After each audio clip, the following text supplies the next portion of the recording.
সবাইকে আসসালামু আলাইকুম। হিজবুত তাওহীদ নিষিদ্ধ চাই। বাংলাদেশের কুখ্যাত সংগঠন হিজবুত তাওহীদ ইসলামকে নিয়ে ষড়যন্ত্র করতেছে। আল্লাহ রসুল সাল্লাল্লাহু আলাইহি সাল্লাম এবং কোরআনের বিভিন্ন হাদিস এবং কোরআনের আয়াত ভুল ব্যাখ্যা দিয়ে মানুষকে পথভ্রষ্ট করতে চাচ্ছে।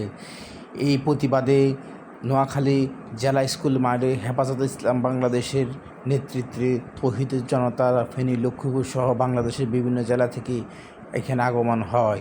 সবার একটাই দাবি, নিষিদ্ধ সংগঠন কুখ্যাত সেলিমের নেতৃত্বে হিজবুত তাওহীদ, তথাকথিত হিজবুত তাওহীদকে নিষিদ্ধ করতে হবে। তা আগামীতে আমরা সবাই সচেতন হই। মুসলমানের ঈমান নিয়ে খেলতেছে, ইসলামের আকীদা নিয়ে খেলতেছে। এই হিজবুত তাওহীদকে নিষিদ্ধ সংগঠন ও বাংলাদেশ থেকে বিতাড়িত করব, যেমন করেছে আমরা তসলিমা নাসরিনকে।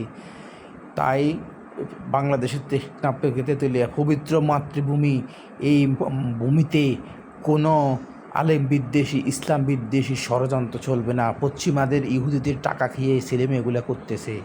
তাই হাজার হাজার লক্ষ লক্ষ তৌহিদের জনতা সেখানে আমি সহ উপস্থিত হই। আমরা তাই লাল কার্ড দেখিয়ে দিলাম সেলিমকে, সেলিম তুমি সোজা হয়ে যাও। কাফের কাফের কাফের, হিজবুত তাওহীদ কাফের।